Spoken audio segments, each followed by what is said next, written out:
Bien, bueno, un poco el plan para hoy es dentro del encuadre que en el seminario estamos teniendo, presentar una de las 4 líneas elegidas para esta ocasión. Digo, entre todas las que se podían elegir, ya pasamos por teoría de situaciones, resolución de problemas, hoy vemos algo del enfoque cognitivo, centralmente características y algunos ejemplos que van a ver la connotación que elegí para aquí y les queda un encuentro más con el enfoque ontosemiótico como para cerrar este seminario.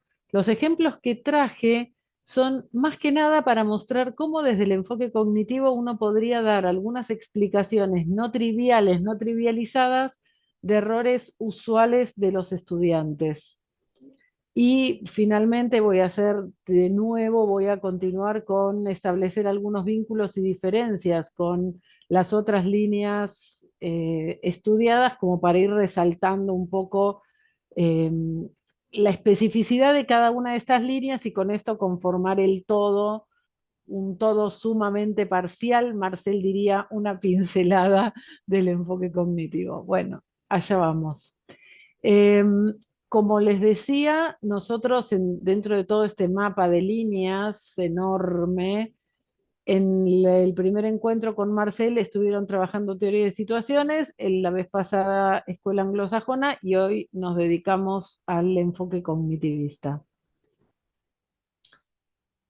A diferencia de las otras líneas, el- los aportes que presenta el enfoque cognitivo son muy específicos de conceptos matemáticos, o diría, muchos de los conceptos o de los abordajes que uno encuadraría dentro del enfoque cognitivo nacen pensados para un concepto matemático. Esto es distinto de las otras líneas y de las cosas que a mí más me gustan de este enfoque es que le permiten anticipar al docente dificultades que los estudiantes van a tener cuando estén tratando de aprender ese concepto que el enfoque cognitivo estudia y cuyas dificultades estudia. Como les decían y como van a ver en los ejemplos que voy a dar, el enfoque cognitivo permite entender por qué suceden algunos errores y no dar la respuesta medio que obvia que el profesor muchas veces hace, que es que el alumno no estudió para hoy.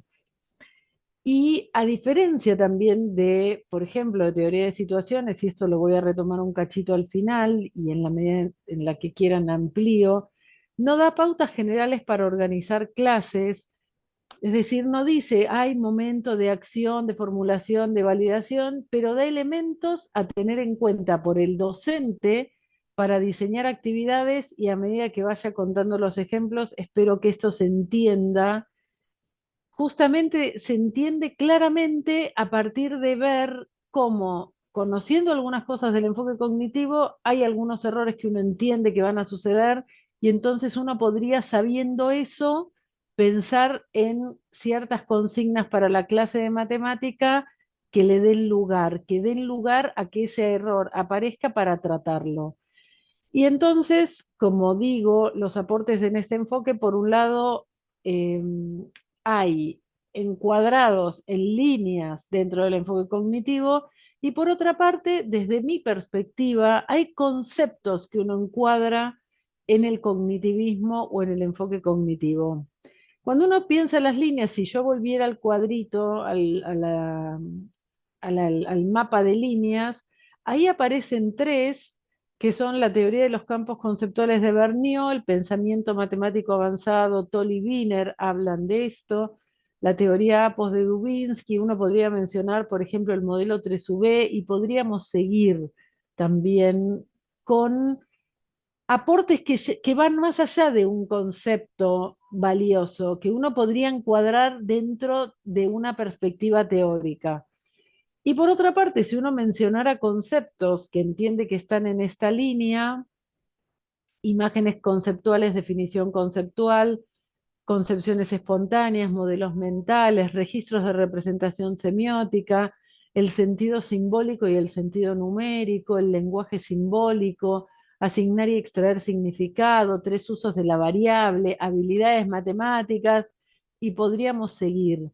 Si uno mira este listado, a diferencia de la diapositiva anterior, acá hay como conceptos. El concepto de registros de representación semiótica. Uno diría, ¿es una línea dentro de la educación matemática? Desde mi visión no lo es. Es un concepto que desde mi perspectiva se encuadra en el enfoque cognitivo por esta característica central que es que nos permite estudiar los conceptos de matemática como aisladamente, no pensando en una organización didáctica o en una propuesta didáctica para una clase.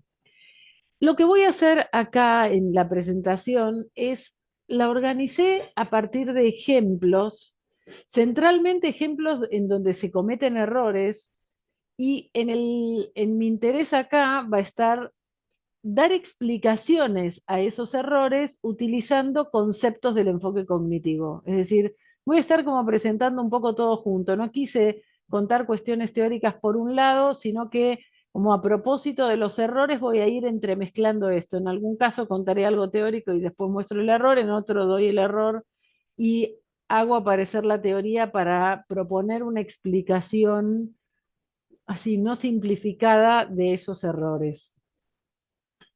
Hay una primera cuestión que traigo acá, que es el concepto de imagen y definición conceptual. Estos conceptos uno los podría ubicar dentro del pensamiento matemático avanzado. Toll y Wiener han trabajado estas nociones y voy a dar el ejemplo con la recta tangente. ¿Qué sería la imagen conceptual de un sujeto? Otra característica del cognitivismo es que es como muy personalizado. Lo que sucede con un estudiante podría no suceder con otro, y ahora van a ver un ejemplo de esto en esta diapositiva misma. Las imágenes conceptuales tratan de identificar lo que en la cabeza de un estudiante hay a propósito de un objeto matemático. El ejemplo que voy a dar acá es sobre recta tangente. Hay una cuestión interesante para pensar, que es que antes de que el profe se ponga a explicar un objeto matemático, el sentido, el significado, lo que resuelve, etcétera, los estudiantes muchas veces tienen cosas en su cabeza que tienen que ver con el uso de la palabra, del término matemático, si tiene sentido en la cotidianidad. Lo voy a decir mejor. Si el término que define el objeto matemático es usado en la cotidianidad con algún significado, esos significados están en la cabeza de nuestros estudiantes, son los que se llaman concepciones espontáneas, los que son previos a la enseñanza y, para sorpresa de muchos de nosotros, operan cuando los estudiantes están resolviendo actividades de matemática. El ejemplo acá sería escaparse por la tangente. Digo, si uno es un profe de matemática y todavía no contó nada sobre el concepto de recta tangente, nuestros estudiantes esto ya lo tienen en la cabeza. Ya han usado la expresión me voy a escapar por la tangente, como queriendo decir no entro en esta, no entro, no paso, me escapo. Cuando el estudiante ya recibió la enseñanza, sea autodidacta o no, empiezan a constituirse en su cabeza cuestiones asociadas al concepto de recta tangente que pueden ser imágenes, pueden ser palabras sueltas, pueden ser fórmulas, pueden ser frases. La recta que toca la curva en un único punto, la imagen de una parábola y la tangente, la imagen de un círculo y una tangente. La definición matemática es parte de la imagen conceptual. Sería la definición conceptual en términos de Toll y Wiener. Y la definición es parte de la imagen conceptual. Todo esto está aislado, o sea, está en la cabeza del estudiante, y ahora les voy a contar cómo esto opera cuando un estudiante tiene que contestar algo que involucra a la tangencia. Lo más interesante para empezar a pensar es que esos ejemplos que el estudiante tiene en la cabeza muchas veces funcionan como un ejemplo prototípico.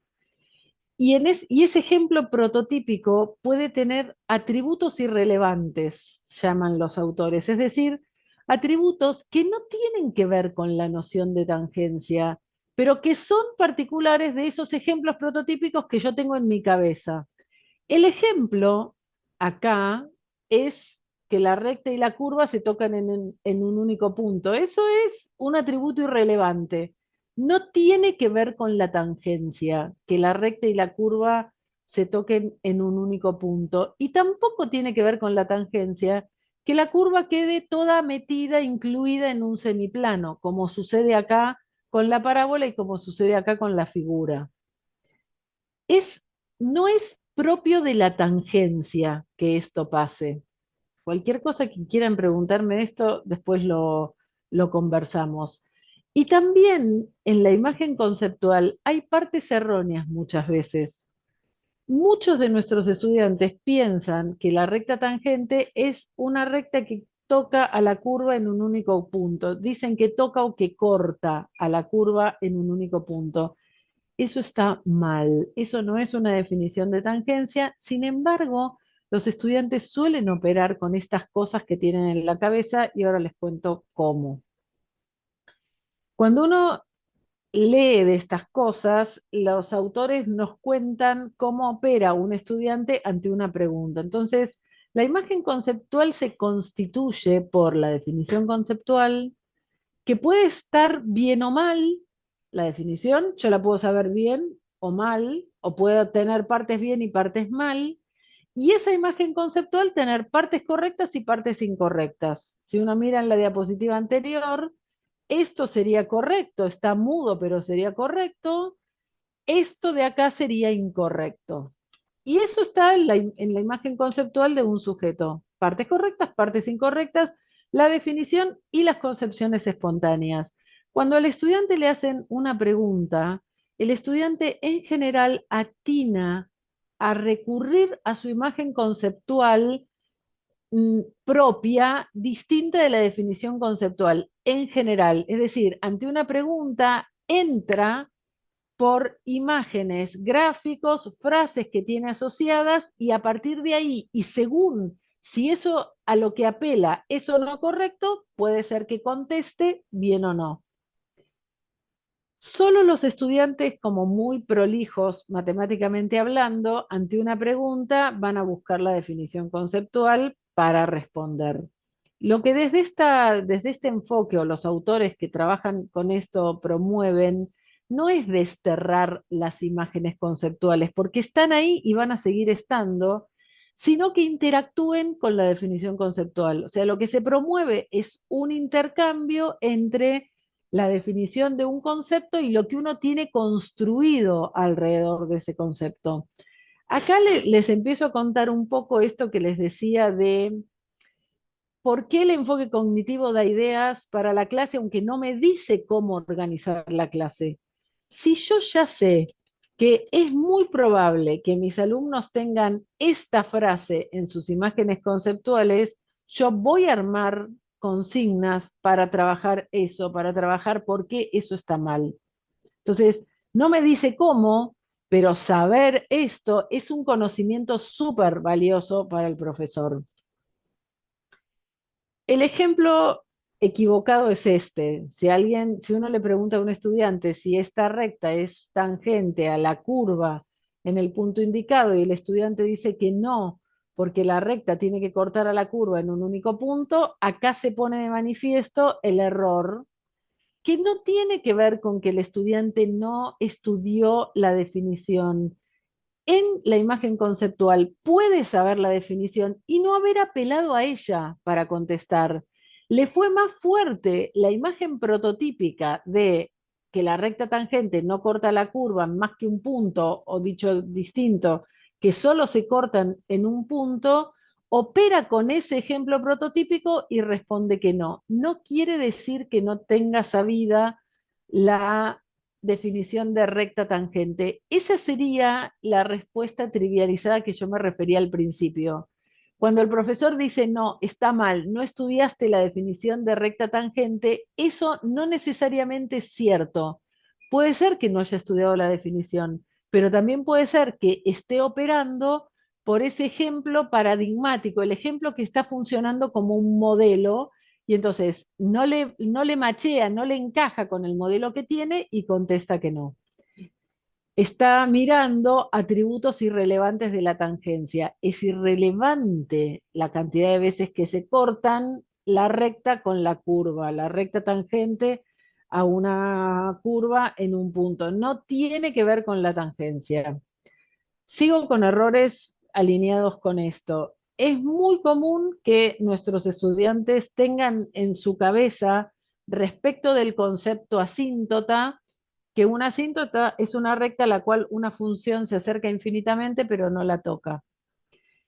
Con asíntota es más raro que tengan concepciones espontáneas, porque no es un término que se usa en la cotidianidad, al menos no en mi entorno. No sé si alguien usa algo con asíntota, pero ahí esa parte estaría como vacía. No hay tanto riesgo de que los estudiantes estén operando con una imagen conceptual, con una concepción espontánea dentro de las imágenes conceptuales, porque el término es más raro en lo cotidiano. ¿Qué es lo que podría generar esto? ¿Qué es lo que podría generar que nuestros estudiantes tengan esto en sus imágenes conceptuales? Tal vez los primeros ejemplos. El origen podría ser los primeros ejemplos que ven en la escuela cuando trabajan con asíntotas vienen de la mano de las homográficas, las exponenciales y las logarítmicas. En esas tres familias de curvas, justo un atributo irrelevante para la asintoticidad es que la asíntota y la curva no se corten. Pero como esos atributos están en esos primeros ejemplos, es muy probable que en la imagen conceptual construida por mano de esos ejemplos esté este tema. Que al profe, si lo sabe, le va a tocar pensar, ¿qué hago yo en la clase de matemáticas? Si ya sé que mis alumnos van a pensar que la asíntota es una recta a la que la función se le acerca, pero no la toca. Es muy importante pensar que esa constitución de las imágenes conceptuales tienen un vínculo con la enseñanza cuando la persona está aprendiendo de mano de un profe. Si la persona es autodidacta, dependerá de los textos o las búsquedas que haya hecho o la fuente que haya hecho como para aprender. Pero cuando viene de la mano de un profe, los registros de representación semiótica sobre los que ahora voy a hablar, inciden en la conformación de esas imágenes conceptuales. ¿A qué me refiero con registros de representación semiótica? Concepto atribuido a Duval. Para algunos autores es la teoría de los registros de representación semiótica y tiene más entidad que la que yo estoy dando acá. No quiero que suene mal. Podría uno ponerlo a nivel de toda una teoría. Si quiere, yo lo traigo más como un concepto que como una teoría completa y compleja. Lo que Duval dice es que los objetos matemáticos son abstracciones y que uno accede a ellos a través de representaciones. Representaciones que usan símbolos, por eso lo de semiótica, representaciones semióticas. En el caso de matemática, esas representaciones son o simbólicas o numéricas o gráficas o verbales o coloquiales, y lo que se propone o lo que se promueve es como una interacción entre estas representaciones. Duval dice más, dice que en realidad un estudiante logra la aprehensión conceptual que él llama de un objeto cuando es capaz de manejar al menos dos de estos registros. Entonces, fíjense que habría que darle lugar en la clase de matemática a trabajar con más de dos o más de uno, dos o más. Cuando se trabaja entre distintos registros, es decir, tomo una representación de un objeto en un registro y la transformo a una representación del mismo objeto en otro registro, y ahora voy a dar un ejemplo, Duval llama a esa transformación una conversión. Cuando en cambio estoy en un registro y me quedo haciendo transformaciones dentro del mismo registro, a eso lo llama tratamiento. Imagínense si ahora voy a dar un ejemplo con una función lineal.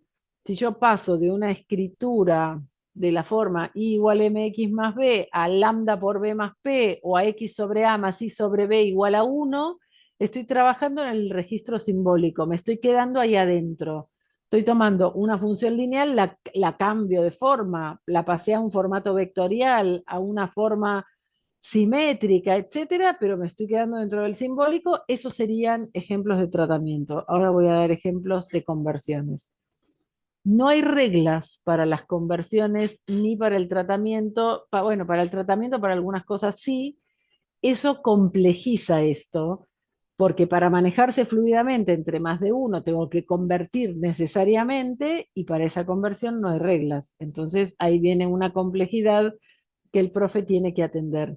Voy a ligar esto con otros dos conceptos de la línea de pensamiento matemático avanzado, que son la de extraer y asignar significado. También voy a dar un ejemplo de esto, pero lo ligo acá porque desde mi comprensión, este es el lugar para entender a qué nos referimos con extraer y asignar significado.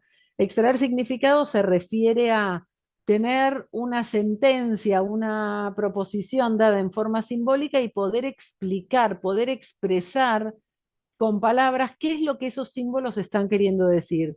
Y la vuelta, tener algo en registro verbal y ser capaz de escribirlo simbólicamente es lo que Toll y Wiener llaman como asignar significado. Desde mi perspectiva, la conversión entre una representación en el registro simbólico y una conversión en el registro verbal se asocia con la extracción de significado y la conversión inversa se asocia con ese otro concepto que es el de asignar significado.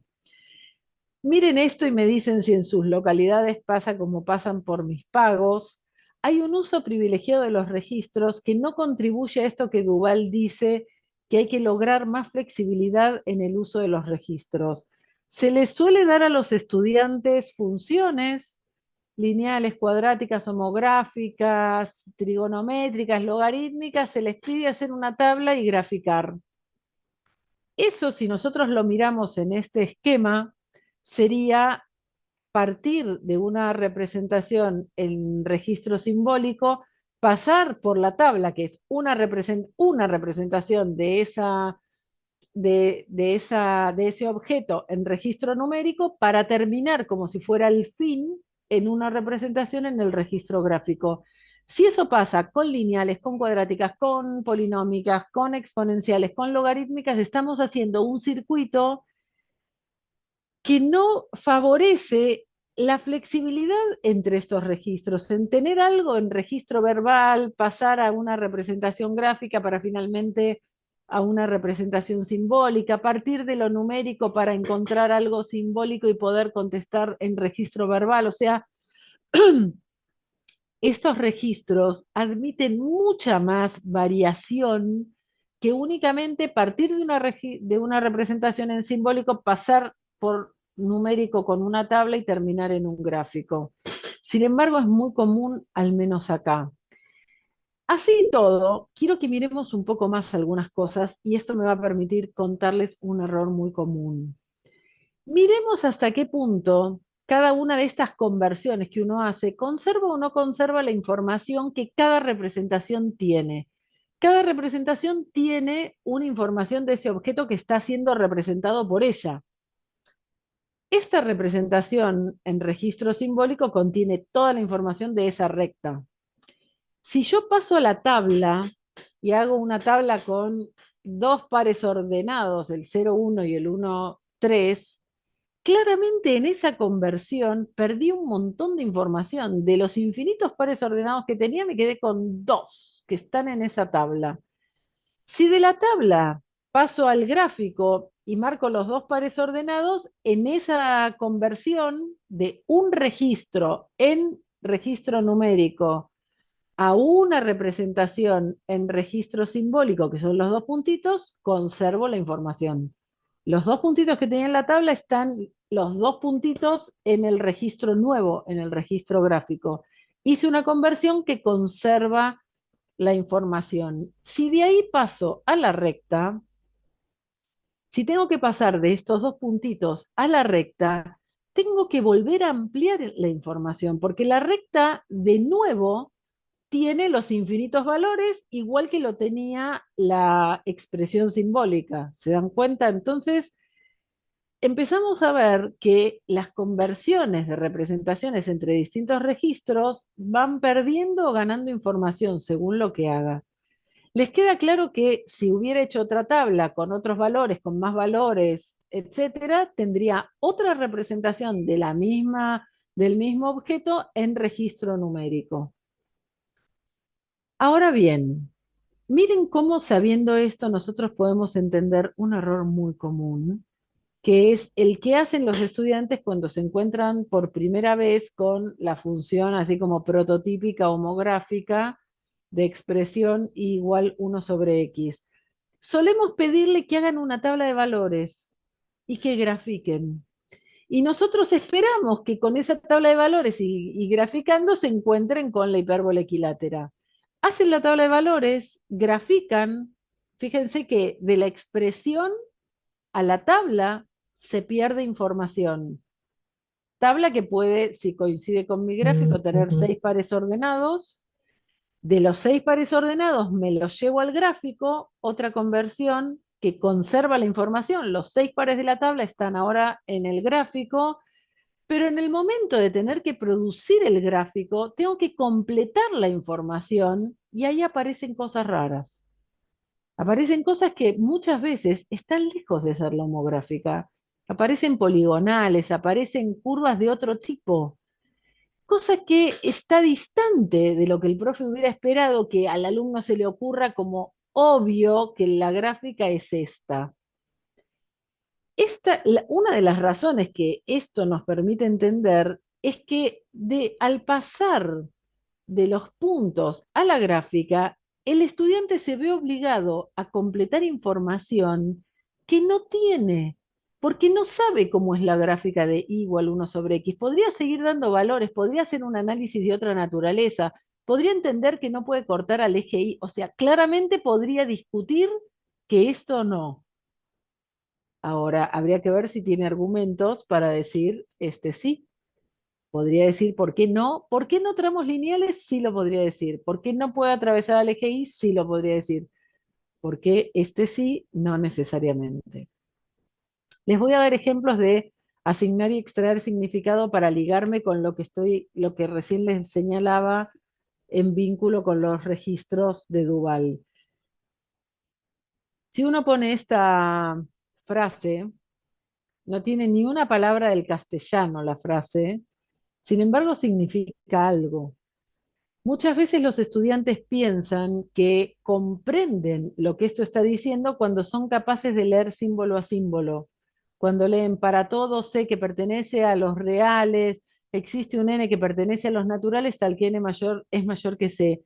Eso no es comprender el significado de los símbolos, eso no es extraer significado, eso no es pasar a una representación en registro verbal, porque no estoy comunicando lo que esta frase me está tratando de decir, que es ni más ni menos que el conjunto de los naturales es no acotado. Si hace falta que aclare algo de esto, después me dicen, vuelvo y aclaro.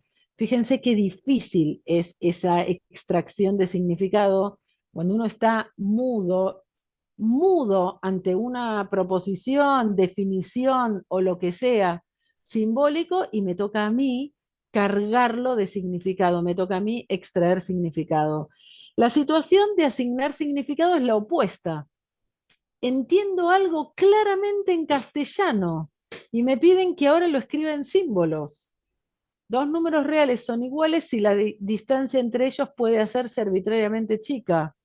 Entiendo eso, o sea, si entre dos números la distancia se puede hacer tan chica como yo quiera, es que en realidad estoy pisando el mismo número, entiendo. Ahora, de ahí a que pueda escribir esto, hay un abismo, un enorme abismo. Porque además la lectura, el castellano, la forma de hablar en castellano, fíjense cómo se invierte el orden cuando uno escribe. Acá arranca con dos números reales, son iguales. Acá está la presentación de los números y acá está que son iguales. Y ni hablar, bueno, la distancia hay que saber que se escribe como el módulo de la diferencia. Pero la arbitrariamente chica es muy difícil. Arranca acá y sigue acá. Entonces, es difícil tanto la extracción de significado como la asignación de significado. De nuevo pienso en qué es lo que esto le aporta al profe. Me aporta saber que es compleja, que estas dos actividades son complejas y en función de cuán pertinente sea o no que uno forme a un estudiante para que pueda hacer la asignación o la extracción de significado, voy a tener que hacer algo, voy a tener que dedicarme, si acaso uno entiende que es pertinente. Esto se vincula también con el concepto de lenguaje simbólico, otro concepto que desde mi perspectiva se ubica en el enfoque cognitivo y que les voy a dar, voy a partir de un ejemplo para contarles de qué se trata o cómo uno podría conceptualizar la idea del lenguaje simbólico. Todos nosotros hemos visto este error muchas veces seguramente, que en lugar de poner x al cuadrado ponen 2x los alumnos, tienen x por x y aparece el 2x. Este que voy a contarles acá, tal vez no lo hayan visto tanto o tal vez no se hayan dado cuenta. Solemos ver estas cuentas escritas y podemos decir qué bien y pasarlo por alto, o podemos preguntarle a nuestros alumnos cómo saben que esto da lo que tiene que dar, y síganme lo que voy a hacer acá y a lo que voy a estar señalando con el mouse y con la animación para que entiendan este engaño que es lo que está detrás de estas cuentas. Muchas veces los estudiantes, y esto me sorprendió a mí, porque para mí había sido un caso patológico y las veces que lo cuento me entero que a más de un profe le pasa lo mismo. Los estudiantes hacen esto, hacen menos por más, menos, y restan el número más grande, en valor absoluto no te lo dicen así, pero lo hacen, 3 menos 2 y ponen 1 y agarran el número más grande, se fijan el signo que tiene adelante y se lo ponen adelante. Entonces dicen menos 2 más 3 da 1. Cuando tienen que hacer 2 menos 3, hacen más por menos menos, restan 3 menos 2, ponen 1, agarran el número más grande en valor absoluto, miran el signo que está adelante y lo ponen. Y ahí tienen la respuesta. Fíjense que da bien. Con este igual, menos por menos más, entonces suman 2 más 3, ponen 5, agarran al número más grande en valor absoluto, ponen, miran el signo que está delante y lo ponen. Y por último, más por más, sumo 3 más 2, 5, agarro el número más grande, miro el signo que está delante y lo pongo. Para sorpresa nuestra, esto es cualquier cosa desde el punto de vista matemático, pero les da bien. Y les da bien siempre. Y esto a nosotros nos genera un enorme problema, porque a diferencia del primero, que el primero veo el error, lo veo, está mal que x por x sea 2x, entonces se me prende la alerta de acá el alumno tiene algo mal, en el segundo no. En el segundo, si yo no voy a preguntarle cómo es que hace esto, no veo que tiene todo mal lo que está haciendo. Esto se vincula con el concepto de lenguaje simbólico que se comprende o se puede definir del siguiente modo. El lenguaje simbólico está constituido no solo por signos, no solo por significantes, los significantes son los símbolos, sino por el significado que en la matemática se le da, el significado correcto que tienen en matemática. Solamente cuando esos símbolos son usados con el significado correcto, los estudiantes están manejando el lenguaje simbólico. Lo que sucede muchas veces es que manejan los símbolos, pero con un significado incorrecto. Y no me voy a dar cuenta si solo me quedo mirando símbolos. Tengo que preguntar por los significados para poder darme cuenta, bueno, cuando está mal, cuando me salta a la vista como el x por x igual a 2x, me salta a la vista. Lo que está sucediendo ahí es que el estudiante está utilizando una propiedad que corresponde a otro símbolo, que en lugar del por es el del más. Entonces tiene el contexto equivocado.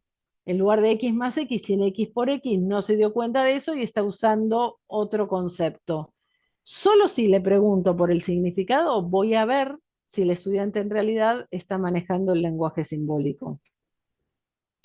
Les sigo mostrando errores que uno puede explicar por conocer algunas ideas del enfoque cognitivo en este caso, el concepto de modelos mentales.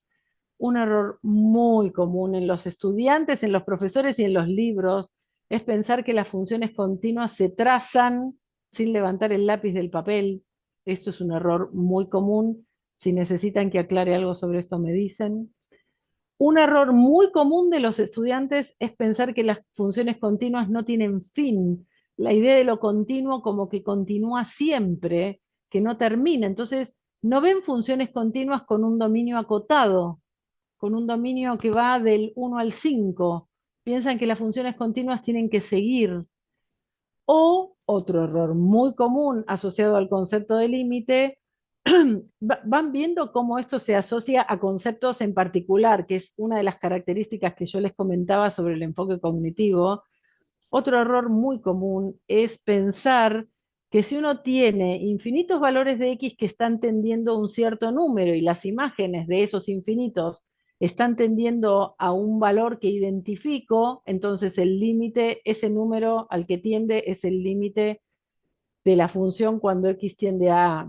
Les doy un ejemplo. Imagínense una tabla de valores en donde en las X uno va poniendo, no sé, 0,9, 0,99, 0,999, eso va tendiendo a 1. Imagínense que los resultados van tendiendo a 5. Para 0,9, 4,9, para 0,99, 4,99, para 0,999, 4,999. Entonces, uno se cree que entonces el límite cuando X tiende a 1 es 5. Y eso está mal. Otra vez.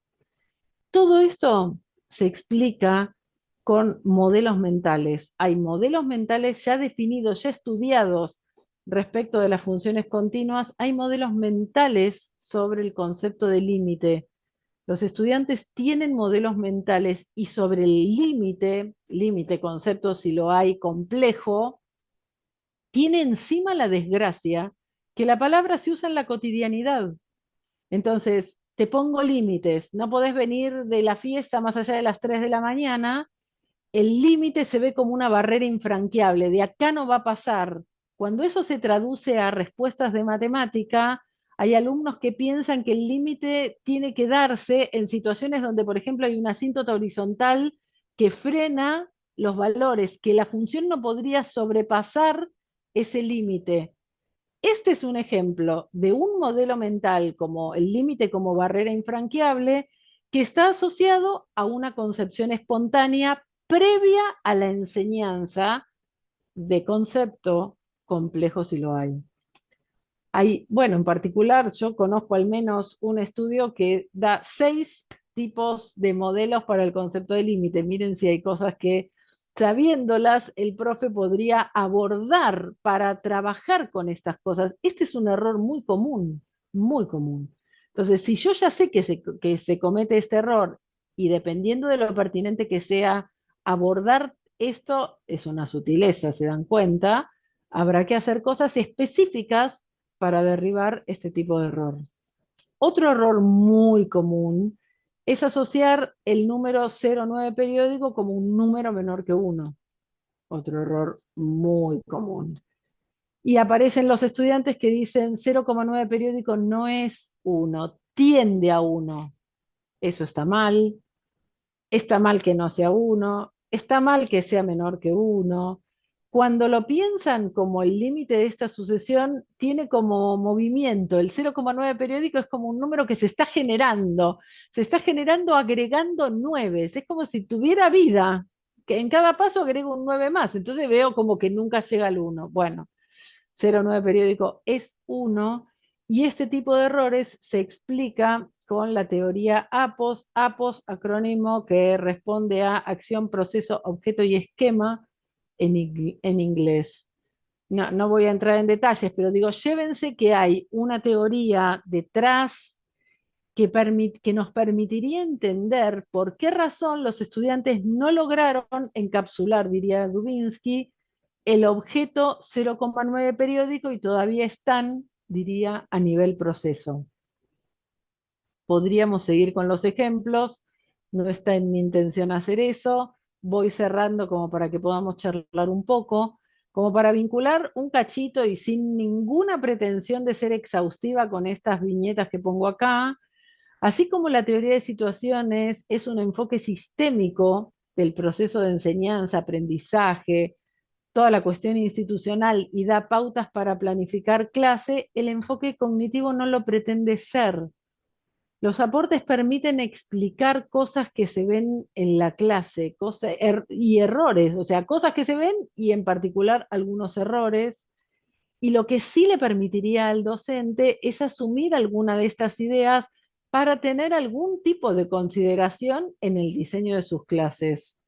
¿Qué hago en la clase? ¿Qué consigna doy? Si trabajan en grupo, no trabajan en grupo, nada de esto, en nada se mete el enfoque cognitivo.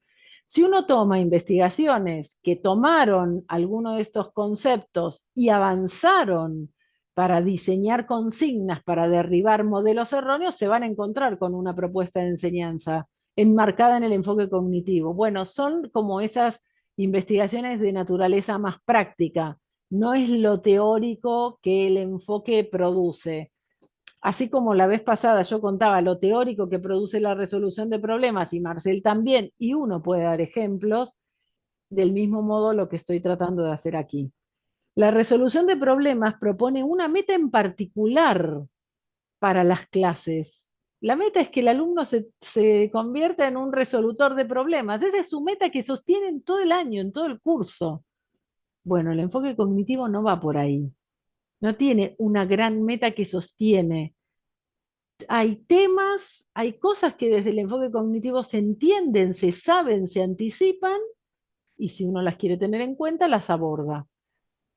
Y así como en resolución de problemas la enseñanza no se rige por un orden lógico desde la disciplina, el enfoque cognitivo, como no se mete en la clase, el profe puede estar dando el tema que quiere dar con el enfoque que quiere dar y puedo saber cosas que me puedo llevar a la resolución de problemas, sí puedo. ¿Hay cosas del enfoque cognitivo que me puedo llevar a la teoría de situaciones? Sí, también. Será decisión del profe que le toque pensar en las clases. Voy a dejar de compartir y voy a volver a verlos. Acá estamos. Bueno,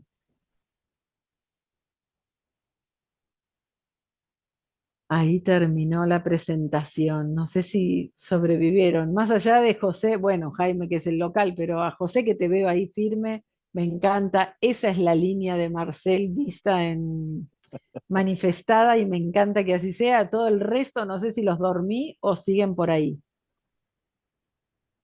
No, los míos decimos, si uno se conecta, y acá, bueno, eso ha sido, como lo hemos contado en otros momentos, ha sido problemático decir, cuando uno se conecta virtualmente, compartir con alguien, una cuestión así de no ser que tenga un problema de tecnología, que lo quiera decir públicamente, mira, tengo un problema de baja conectividad, voy a quitarme la cámara fundamentalmente por eso, porque si no estamos entre colegas.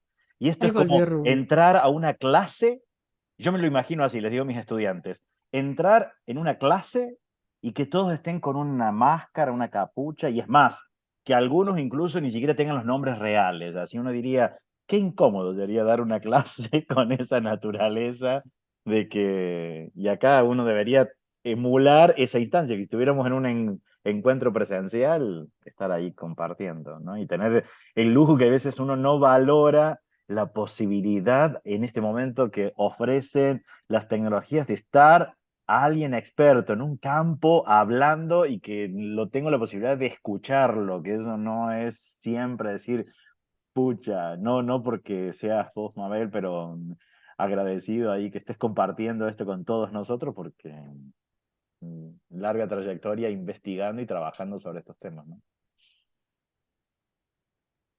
Preguntas que puedan quedar de la audiencia, si no, pues, si no hay. Un comentario, buenas noches, Buenas noches. pero no con respecto a las explicaciones, porque la verdad es que es como un análisis profundo de algo que uno está haciendo y que posiblemente lo estamos cometiendo esos errores, ¿no? Me parece muy interesante, pero en la parte de la cámara, bueno, no sé, la mayoría trabajamos y de pronto es la presentación personal la que nos hace apagar la cámara. Por lo menos particularmente, mire cómo esto, o sea, de pronto Hermosa se te ve desde es acá. la presentación que uno como que para salir en cámara, pues uno tiende a estar maquillado, bien peinado, pero yo No, porque cuando particularmente, usted va a clase, mi yo profe no hace particularmente eso. acabo de llegar del trabajo, salgo a las 6 de la tarde, atravieso todo Sincelejo, llego acá. Bueno, aquí estoy puntual a las 7, pero más bien esa es la razón. No es Pero una cuestión de pronto estás de otra preciosa, cosa. desde Argentina se te ve preciosa y yo me alegro de verte. Pero bueno, uno es así. Bueno, Estoy Siempre espelucada, recuerden dice ser Carla. empáticos en este sentido. ¿Qué pasaría si ustedes están dando una clase y todos sus alumnos están con todas las cámaras apagadas?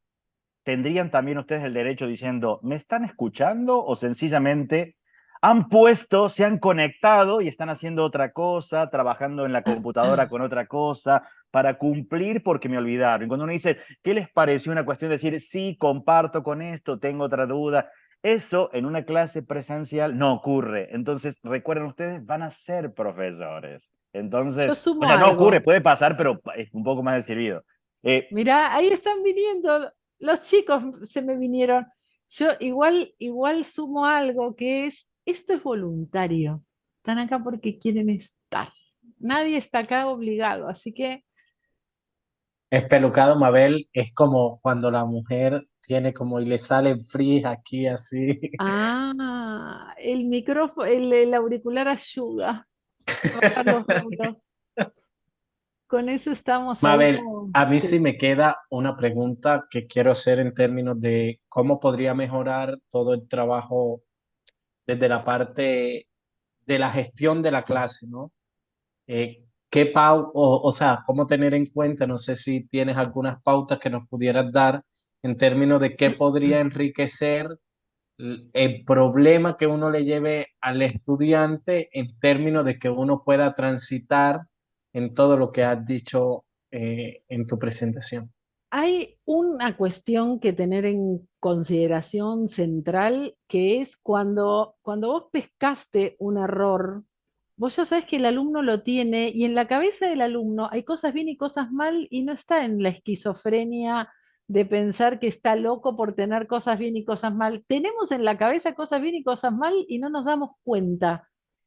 Entonces, el rol del profe es generar la contradicción, ponerle en escena y, como siempre, darle lugar al alumno a que se dé cuenta. Ejemplo, si yo ya sé que mis alumnos van a pensar que la recta tangente es la recta que corta la curva en un único punto, voy a diseñar una consigna para discutir eso, para que eso se ponga de manifiesto que no es así, que no tiene que ver con la tangencia, cortarse en un único punto. Entonces, yo provoco la contradicción, sé cuál es el error que está en la cabeza de mis alumnos y provoco que emerja, provoco que aparezca para discutirlo. Y después están como las pautas de, uno diría, de la buena clase de matemática, esto de darle lugar al alumno a que sea quien trabaja, darle lugar al alumno a que sea el que advierta, al que advierta la contradicción. No le digo la contradicción, no sirve que yo le diga, miren, ustedes van a pensar por la vida que la recta tangente es la recta que corta a la curva en un único punto, pues no, y te doy los contraejemplos. No sirve eso, le va a quedar en su cabeza y cuando le pregunten van a entrar a eso porque tiene la fuerza de haber estado muchas veces como atributo irrelevante.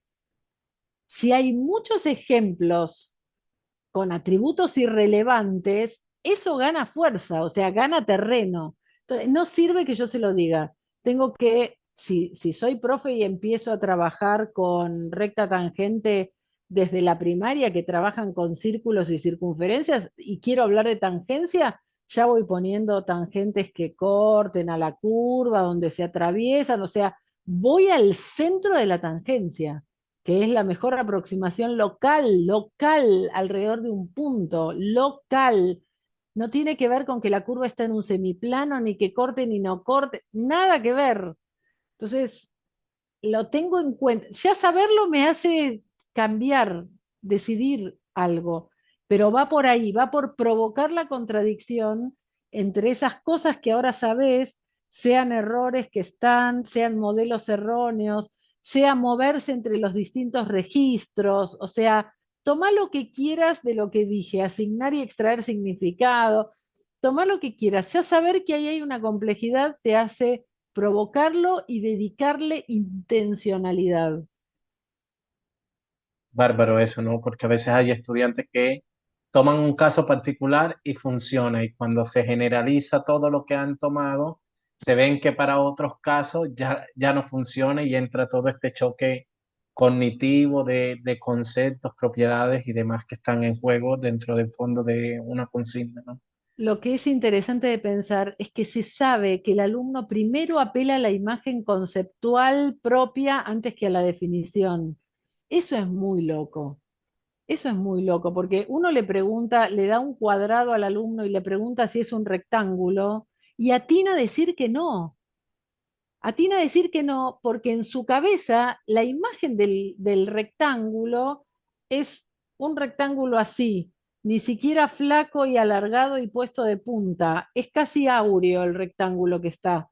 Entonces, cuando le pregunto si el cuadrado es un rectángulo, no encaja con esa imagen prototípica, atina a decir que no. Pero si indago un poco más, es probable que me diga una definición de cuadrado, o no la definición pulida, pero me va a decir cuatro lados iguales, ángulos de 90, y entonces no es que no sabe la definición, se sabe que atinan primero a esas imágenes conceptuales y a frases.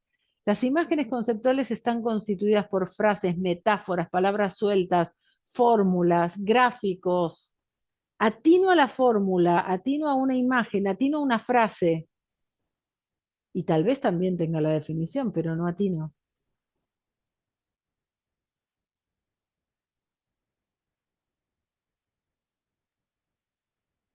Alguien más que desea hacer una consulta, comentario. Quisiera, buenas noches, Buenas noches, Eli. ¿sí me escuchan? Sí, perfecto. Bueno, quisiera que ustedes me validaran lo que estoy pensando.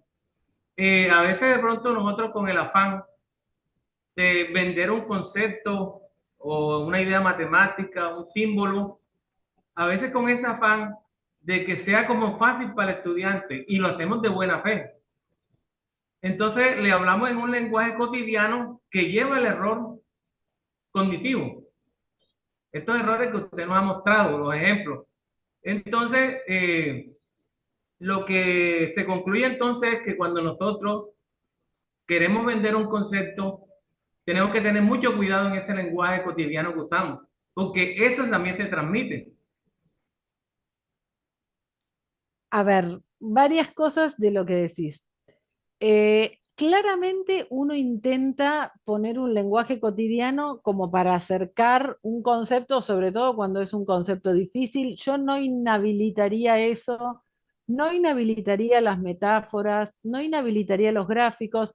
Vieron que yo les decía cuando estaba contando lo de la imagen conceptual que tiene mucho que ver con los registros de representación semiótica, porque en la medida que el docente use más registros de representación para trabajar con un concepto, la imagen conceptual se enriquece.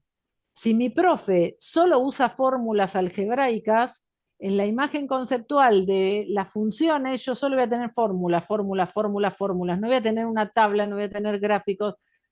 O sea, se restringe o se amplía en función de lo que el profe haga.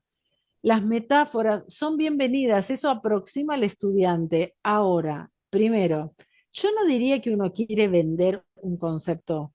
O sea, lo considero como que hay algo importante que vos entendiste que tu alumno tiene que llevarse, porque si no, no estarías poniendo todo tu esfuerzo para que el alumno aprenda eso. Y ahí va lo de la pertinencia. Vieron que yo fui medio que enfática con lo de la pertinencia. ¿Hasta qué punto va a ser pertinente o no que uno hile fino con un concepto va a depender mucho de lo que estudien los estudiantes.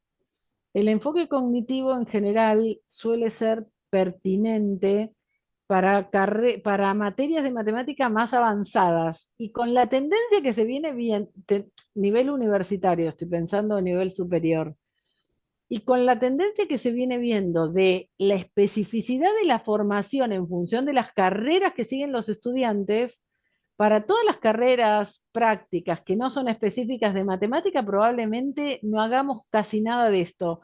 Quedarán los registros, quedarán las imágenes conceptuales como para que el profe lo tenga, pero esta cosa fina de los modelos mentales de límite probablemente no estén presentes, tengan que no estar presentes. Sea razonable que no estén, porque no es pertinente para el destinatario. Si un alumno va a estudiar arquitectura y yo me pongo a derribarle el modelo erróneo del concepto de límite que estaba contando ahí, yo estaría desubicada. ¿Me explico? Entonces, yo no quitaría eso, pensaría hasta qué punto es importante para tus alumnos que comprendan ese concepto y si basta la definición o van a tener que ponerlo en uso para resolver cosas, otras cosas y no solo quedarse con el concepto, ¿no? Contribuyo en esa línea de lo que está diciendo Sí. Mabel, porque también es una, dado que ustedes se están formando como profe, y bueno, yo lo tengo a José como alumno, así que son cosas que uno a veces les dicen. Uno debe reflexionar cuando está pensando un determinado concepto, es no puedo pensar que, como está diciendo Mabel, es lo voy a enseñar de la misma manera en donde me toque. No, debo pensar, decir, ¿tiene sentido en este caso entrar tan fino, mirar acá? Es, una cosa es, estoy formando a profesores, entonces va a tener otro tinte. Estoy formando a arquitectos, va a tener otro sentido. Entonces, a lo mejor me quedo en los profesores que quiero analizar una cuestión matemática y me quedo en un contexto intramatemático para discutirlo porque está bien, porque van a ser licenciados en matemática y es importante que aprendan esto y fundamentalmente porque tendrán que demostrar en matemática, pero distinto es si yo ahora estoy enseñando en ingeniería. No puedo pensar, decir, voy a ponerme en el detalle de concepto, no, tengo que reflexionar en términos de esto, como para que se lo lleven. ¿Por qué sería importante? Porque el tiempo es tirano y entonces uno tiene un poco tiempo para formar dejar algo en los estudiantes. Y entonces me tengo que preguntar, ¿por qué sería importante que yo destine varias clases para este concepto? No tomo el de derivada, no tomo el de recta tangente, sino uno dice, ¿por qué sería? Porque debo elegir de todos ellos cuál es más importante. Y por otro lado es pensar siempre ante la respuesta que alguien levantaría la mano de mis estudiantes, profesor, ¿para qué estamos viendo esto? O sea, supongamos que me voy a quedar, yo quiero que les quede así un detalle de recta tangente o de asíntota y ver casos y errores y le dedico así 3 semanas al trabajo con asíntotas, que habitualmente cuando el estudiante ve eso sumamente engorroso y dificultoso, casualmente termina diciendo, esto, profe, ¿para qué me sirve? Eso fue baja reflexión por parte del profesor de no haber advertido por qué sería importante para esta carrera que veamos tanto detalle, error, que no es esto, o cuestiones conceptuales. Y más general me quedo con alguna cuestión. Si bien es cierto que a lo mejor uno puede usar metáforas, algo, también hay que ser cuidadoso y pensar, y hoy en día accedemos a información reportado, es ¿qué provoca esto de que cuando yo quiero hacer una técnica tan rápido que le enseño algo mecánico y cosas que a veces no son ciertas? Digo, o sea, no son ciertas, pero uno dice, bueno, porque quiero que mi alumno aprenda casi a repetir algo, digo, repetir una definición, aunque no, no, debería a lo mejor invertir más tiempo, si vale la pena, en una comprensión más profunda, acorde también al nivel que me estoy encontrando. Una cosa es si estoy en la universidad, otra cosa estoy en la primaria. Estoy en la primaria, no voy a estar haciendo con recta tangente un desarrollo que tengo el día siguiente en la reunión de padres, abuelos, tíos, reclamando de que saquen al de matemática de allí, que le está dando un curso de la universidad. Eso tengo que pensarlo.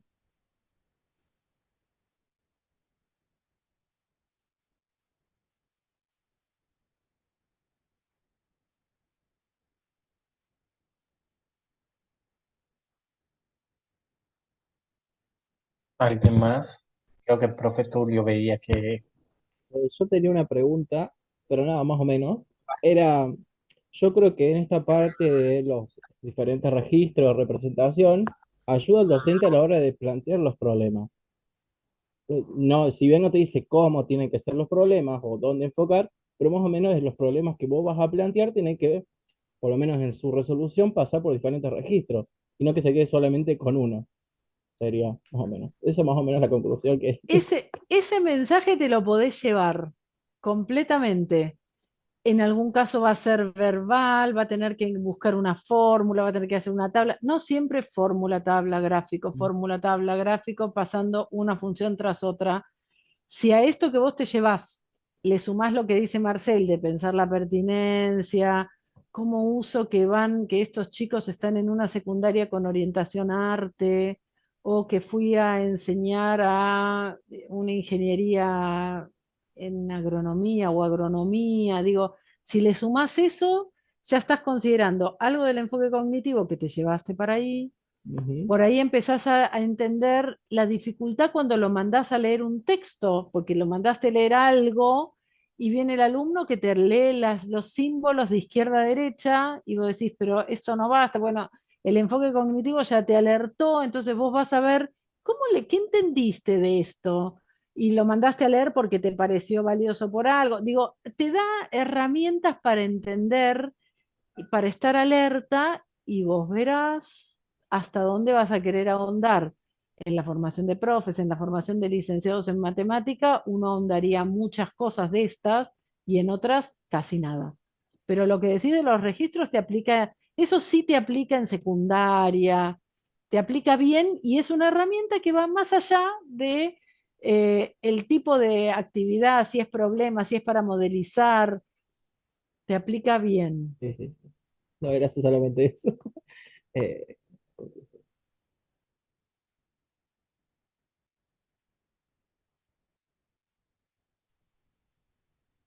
Una preguntita, una última pregunta, Adelante. si me permiten. Bueno, Claro. entonces, ya en el tema de la preparación de las clases como tal, en la planeación, ¿cómo yo me aprovecharía de ese enfoque cognitivo para preparar mis clases? Es un poco lo que venimos diciendo juntado, ¿no? O sea, vos lo primero que tenés que hacer es pensar a quién para quién estás pensando tu clase. Secundaria, universidad, futuro ingeniero, futuro estudiante de secundaria, orientación, arte. O sea, primero es a quién le voy a hablar, quién es mi alumno. Y ahí empezás a poner objetivos valiosos para ellos, para tus alumnos, un objetivo de aprendizaje valioso para tu alumno, y después te pones a pensar, ¿y qué puedo hacer yo para que este alumno aprenda eso que estoy poniendo como objetivo valioso? Y ahí entras a sumar. ¿Es valioso que aprenda a leer algo por las suyas, que aprenda a interpretar un texto matemático? Vas a tener en cuenta lo de extraer y asignar significado. ¿Es valioso que pueda modelizar algo? Bueno, vas a tener en cuenta los registros, porque va a tener que cambiar de un registro a otro. Pero todo arranca, no arranca parándote en el enfoque cognitivo, ni en teoría de situaciones, ni en resolución de problemas. Arranca diciendo, ¿a quién le voy a dar clase? Para estos alumnos, ¿qué cosas son valiosas para que se lleven? Que van a aprender con mi propuesta. Listo. Tengo ese foco, ahora me pongo a pensar qué voy a hacer, qué le voy a dar, qué voy a hacerle hacer para que aprenda eso. Y ahí sumás validación de teoría de situaciones, heurísticas de resolución de problemas, registro de representación, verás, dependerá de lo que te hayas contestado antes. Es lo maravilloso de nuestro trabajo. Esas preguntas no tienen respuesta única.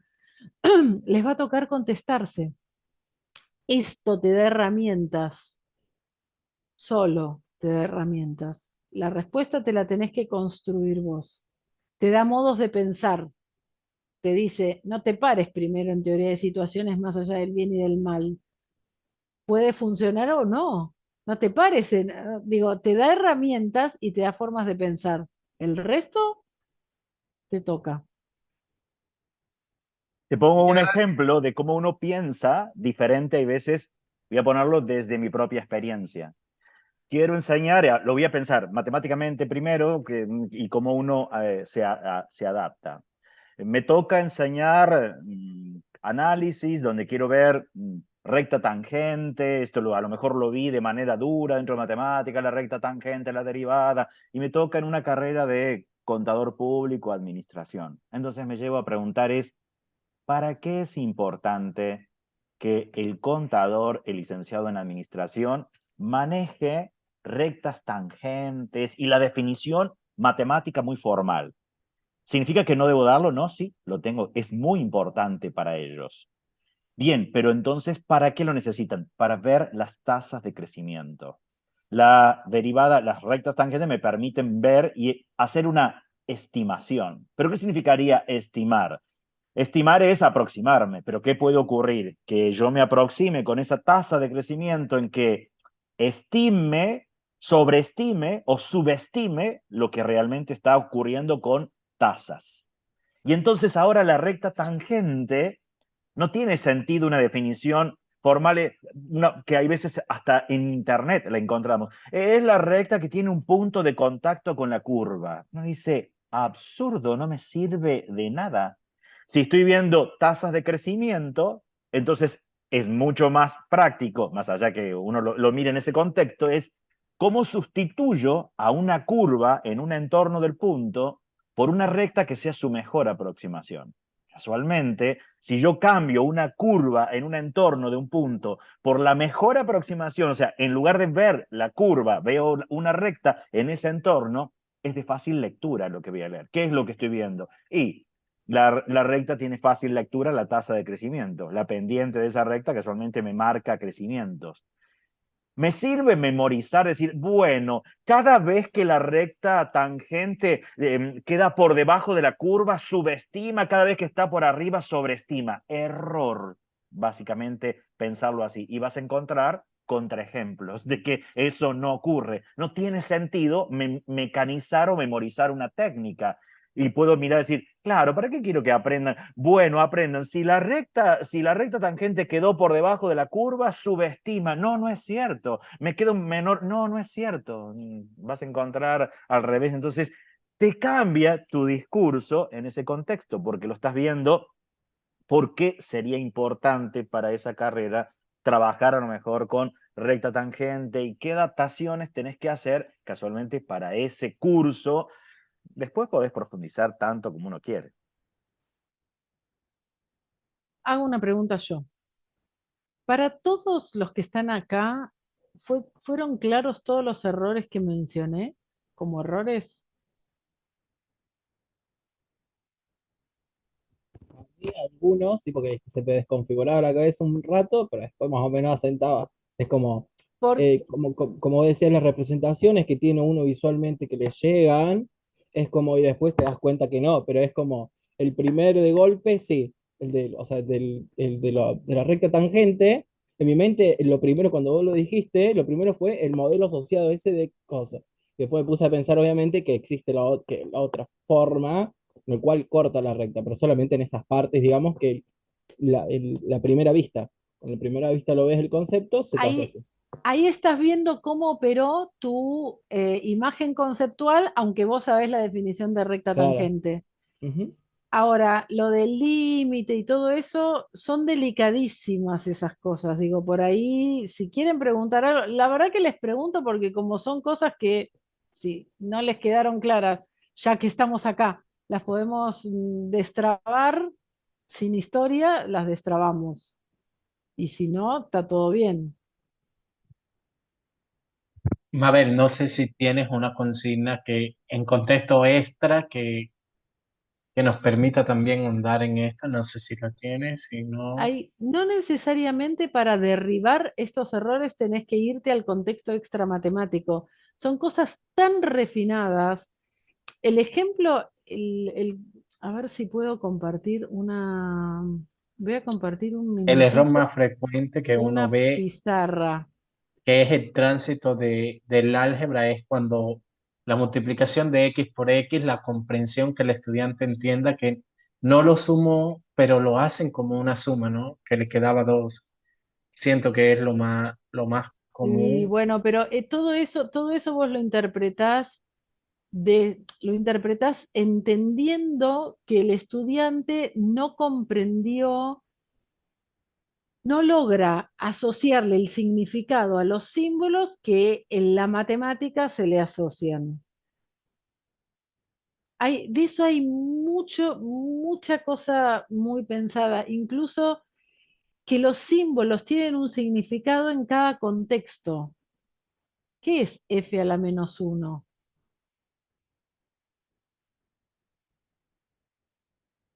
Tal vez sea función inversa, tal vez sea imagen inversa, tal vez sea 1 sobre f. ¿Qué es paréntesis 1,2? Cierro paréntesis. ¿Qué es eso? Tal vez sea un intervalo, tal vez sea un vector, tal vez sea un número complejo, tal vez sea el número 1,2 entre paréntesis. Depende. ¿Qué es x igual 1? ¿Un real o una recta o un plano? Depende. Entonces, el símbolo tiene un significado en cada contexto. Eso complica mucho, mucho. Vos agarrás la recta y igual 2x más 1, la que puse yo acá, o la recta y igual 1 en el plano. Venimos estudiando y igual mx más 1 y de repente tenés y igual 1 y los alumnos marcan la ordenada al origen en lugar de marcar la recta horizontal que pasa por 1. ¿Qué pasa ahí? Cuando marcan solo la ordenada al origen, se fueron del plano a la recta real. Y igual 1 es un punto, pero en R, no en R2. Entonces, no está tan mal. Se corrió el contexto, no es que esté bien matemáticamente, pero digo, puedo entender que su problema está en que el símbolo lo está entendiendo en otro contexto. Entonces, te da comprensión, para mí te da comprensión. ¿Qué querés hacer con eso? Vos decidirás, con todo el contexto que tenés alrededor. Pero bueno, por eso decía lo de los errores, porque mencioné cosas que son delicadas y refinadas. Si querían que aclare algo, lo podía hacer y si no, está todo bien. Tienen también mi mail si alguno quiere hacer en privado, contar en privado o preguntar en privado, no hay drama.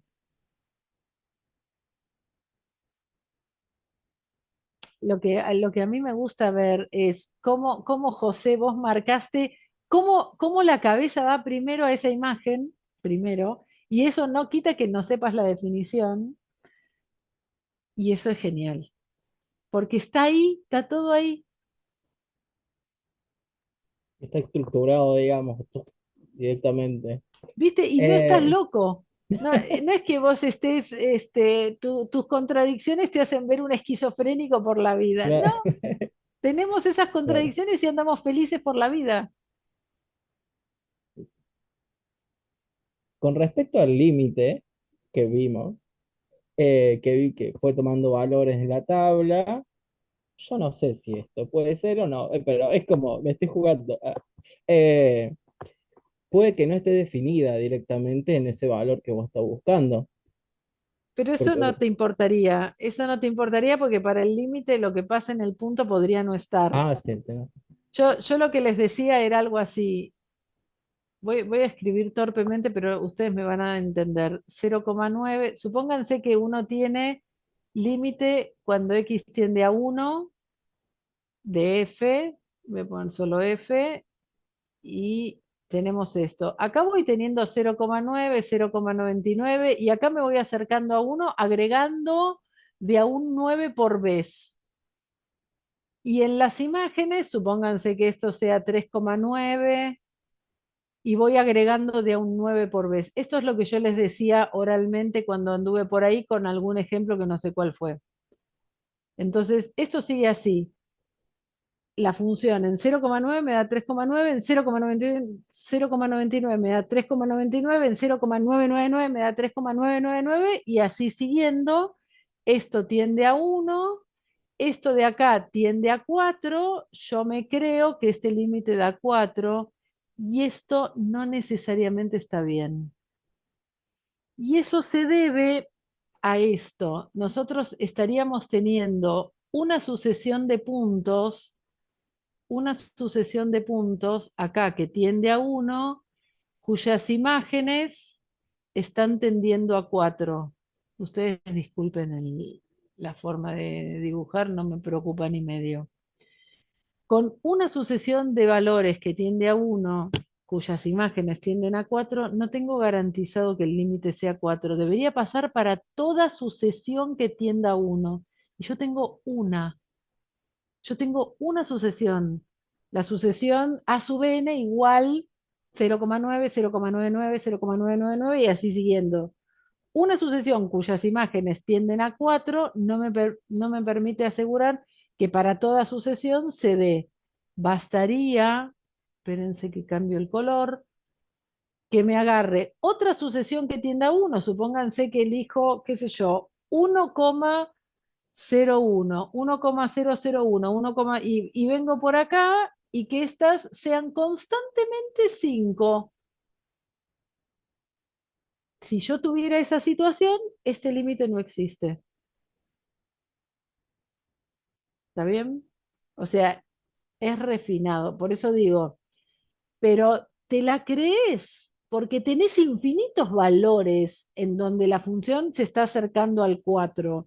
¿Cómo si hay infinitas cosas puede ser que el límite no dé 4? Lo que ya sabes es que si existe, es 4, pero podría no existir. Es muy refinado y sería no pertinente en casi todas las carreras. Claro, lo que estábamos viendo es solamente de un lado, digamos, desde este intervalo hacia el otro, pero no estamos tomando en consideración el otro lado, digamos. Pero si haces, mira esta sucesión que voy a hacer ahora. Ok. 1,01, 0,9, 1,001, 0,99. Con esa Sí, saltimbanqueo, sí, pero es sí. una. Sí, sí, Si sí, sí. esta tiende a 4, no me sirve, porque podría pisar de otra forma acercándome al 1 y la función no me lleva a 4. Ujú. Es una. La tabla te muestra con suerte Sí, una. sí, sí. Nos fuimos para el mundo matemático, pero digo, yo quiero resaltar Sí, la sí, sí, sí. pertinencia, porque si no, Marcel va a abolir este video, lo va a aniquilar. Esto, por favor, no tienen que salir a enseñar esto por la vida, lo voy a decir así. Esto solo en muy pocas ocasiones sería pertinente. Es ¿Acaso pertinente en la en formación de profesores, con matemáticos, porque recuerden que uno tiene que optimizar ahí los tiempos y decidir qué cosas son valiosos que me lleve. Esta capacidad de aprender a pensar por parte de profesores. Entonces, hay veces como matemáticos nos gusta algo y uno dice, ah, pero miremos acá, miramos el detalle ultra fino que está de fondo y entonces estoy enseñando en arquitectura y me dedico mes y medio a enseñar esos detalles que uno dice, no, debería dedicarlo para otra cosa.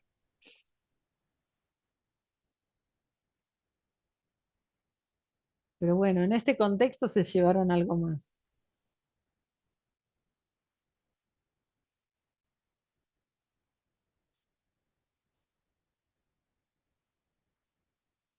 Comentarios. Bueno, si no hay más consulta, si no, pues agradecido Mabel por el espacio que nos brindaste y nos volvemos a encontrar virtualmente en 15 días nos queda faltando con los ponentes internacionales el enfoque ontológico semiótico. Está a cargo del doctor Marcel.